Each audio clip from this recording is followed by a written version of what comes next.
actually enter the Web 3.0 space, and why is it important to become an early adopter? So traditionally, big fashion luxury houses were not big or quick enough to enter the technology spaces. Exactly. But this time it has changed. I mean, not too long ago, you could not really buy a Chanel purse in the website. They were barely making it into Web 2, so they were, Web 1 and Web 2. So now it has changed because they have seen the potential of the gaming industry, which is a 176 billion industry. People are, especially a younger demographic of Gen Z, are spending 8 hours plus a day doing games, but they not only want to show up to the game, they want to socialize in the game, they want to dress for the game. So they're spending money to have wearables from the different brands.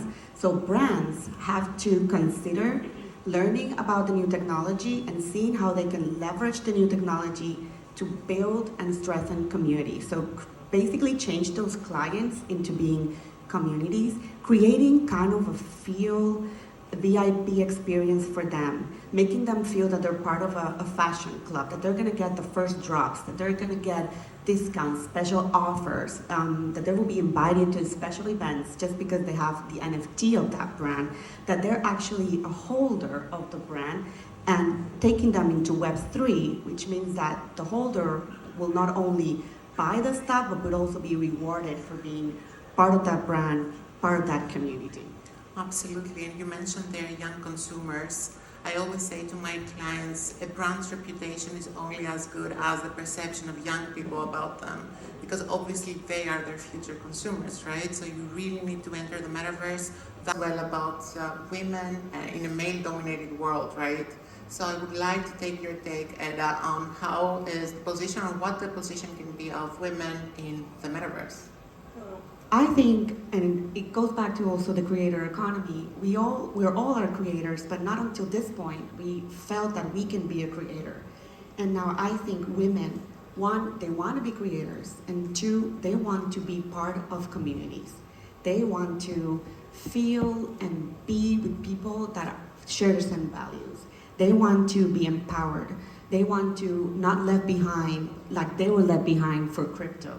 Like less than 20% of women are in the NFT space. So we have a lot of work to do to onboard more women so they can learn about the technology, use it in their business, invest in other projects like ISO Fashion. And this is the new beginning for women to take charge, especially new jobs are coming out there for Web3, for women in technology, that they can do from their own homes. Even if they're moms and they have busy schedules and they still want to have some sort of career, they can actually do that now in Web3. It is still early, right? And that's the main thing that I want everyone to understand, that us being here, that's the early stages, right? So it's a world of opportunity out there. Women can take the lead, and we can really make things that have never been done before. So we should all start looking into things more, start collaborating with each other, start reaching out to each other. And the last question that I have for today actually is, we're talking about avatars a lot, right? In a metaverse kind of party. And I haven't laughed in so long. It was so much fun just getting my avatar dressed. I didn't know what to do. I was like, do I wear the choker here or here? Because they will airdrop wearables for you to pick on your closet so you can go to the party.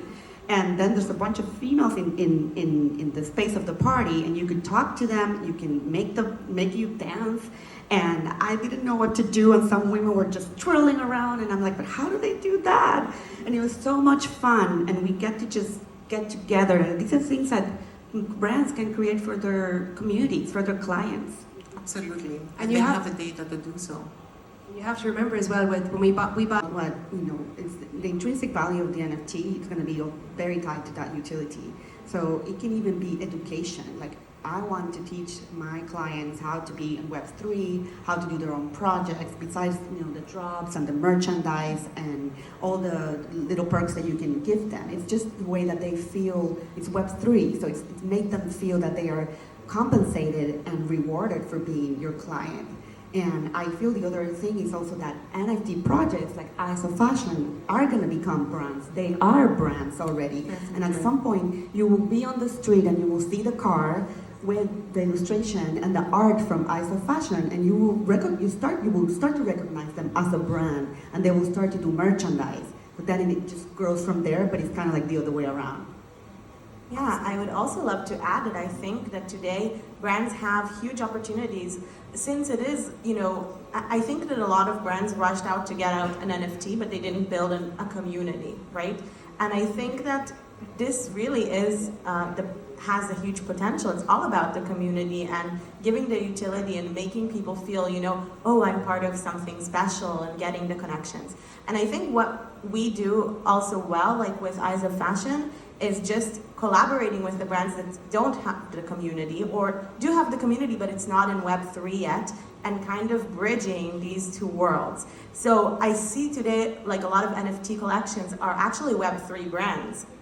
And I think the smartest thing for a brand right now to get into this community of Web3 and then kind of find their place and not rush first to get their own NFT out, but find the place where the communities are. Like for example, we did a collaboration with Ledger now, and Ledger came, to our Discord and to Twitter, and we did a Spaces together, and they kind of got access to our community, how to keep us also safer, in Web3. But also on the other hand, it exposes our community to Ledger. So it's this two-side New dynamics, way. right? Yeah. For example, Rebecca Minkoff is also making you part of the process. So part of having like some of her NFTs is that you actually can get on a Zoom call and see her creative process and how the collection is being produced. So it also gives you kind of an insight of what's happening in the brand, which makes you feel that you are part of that brand. I feel like Web 3.0 and NFTs specifically are completely changing the games. So brands, yes, they should continue their storytelling, they should bring their brand image to the metaverse, but they should really sit down and understand that they need to work in a new world. So new needs are being created and utilities have a lot to do with it as well.